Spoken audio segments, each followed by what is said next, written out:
News, सच जरूरी है।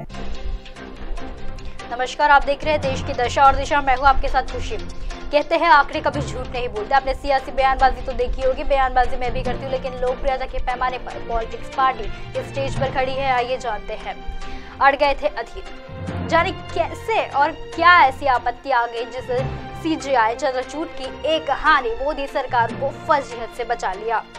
मोदी सरकार ने कार्यकाल से सीबीआई और ईडी के चीफ की नियुक्ति पर काफी विवाद होता रहा। एक दिन पहले ही कर्नाटक के डीजीपी प्रवीण सूद ने सीबीआई का डायरेक्टर बनाने का आदेश जारी किया था। प्रधानमंत्री नरेंद्र मोदी ने अध्यक्षता वाली 3 सदस्यों वाली कमेटी ने शनिवार को उनका नाम फाइनल किया। खास बात तो ये है कि हाई लेवल कमेटी में शामिल लोकसभा में कांग्रेस के नेता अधीर रंजन चौधरी का सूद का विरोध किया था। ऐसे समय में कर्नाटक ने पुलिस चीफ को सीबीआई का बॉस बनाने का भी फैसला लिया था। जब राज्य में सत्ता ने भाजपा बाहर हो गई थी, तब कांग्रेस का सूद विरोध को नई बात नहीं हो रही थी।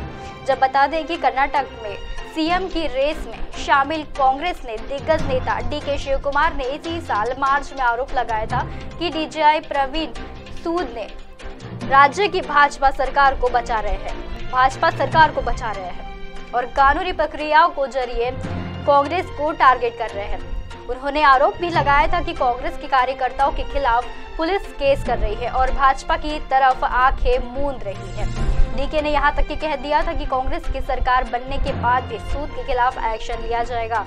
हालांकि कमेटी में शामिल चीफ जस्टिस डीवाई चंद्रचूड़ ने नियुक्ति पर मुहर लगाकर सरकार को फजीहत से बचा लिया। अगर चीफ जस्टिस सवाल उठाते तो नियुक्ति लटक जा सकती थी, लेकिन फिर भी कांग्रेस नेता अधीर सूद ने की उम्मीदवारी पर असहमति जताई, उनके तर्क पर रखा और कांग्रेस ने वहां पर केंद्र में डीजीपी स्तर पर नेतायनी पर शामिल पात्र आईपीसी के अधिकारियों के पूल में वह शामिल नहीं थे।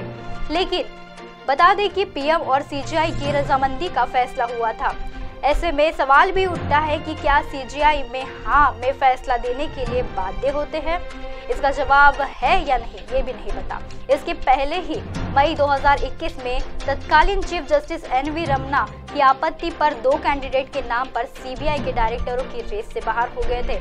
लेकिन तब सूत्रों के हवाले से बता दें कि सीजीआई से मात्र मार्च में सिर्फ 2019 के प्रकाश सिंह के केस पर सुप्रीम कोर्ट ने गाइडलाइंस का हवाला देते हुए भी कहा था कि उस अधिकारियों को पुलिस चीफ जस्टिस नहीं बनाया जा सकता, जिसे रिटायरमेंट में 6 महीने से भी कम वक्त बीता है।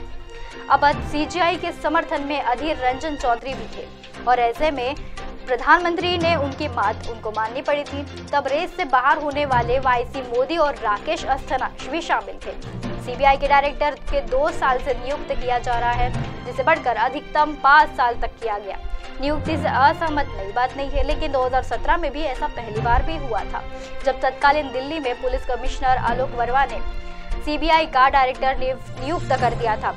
तब लोकसभा में कांग्रेस में नेता मल्लिकार्जुन खड़गे ने भी कहा था कि वर्मा का सीबीआई में अनुभव कम है, लेकिन बाद में 2019 में खड़गे ने सीबीआई डायरेक्टर ऋषि शुक्ला की नियुक्ति पर आपत्ति जताई थी। उन्होंने आरोप भी लगाया था कि सिलेक्शन में नियमों में ढील दी जा रही है, जो कि कानूनों और सुप्रीम कोर्ट के फैसले का उल्लंघन किया जा रहा है। महाराष्ट्र के पूर्व डीजीपी सुबोध कुमार जायसवाल को मई 2021 में सीबीआई डायरेक्टर का नियुक्त किया गया था। इसके बाद भी महाराष्ट्र के पूर्व सीएम राजेंद्र त्रिवेदी ने उनका नियुक्ति को रद्द करने की मांग की गई। राजनीति का सिलसिला कुछ ऐसा ही चलते रहेगा। कल फिर मिलेंगे एक नई टॉपिक को लेकर, इसी समय इसी जगह। तब तक के लिए देखते रहिए एमएनएस न्यूज़ नेटवर्क की खास पेशकश, देश की दशा और दिशा।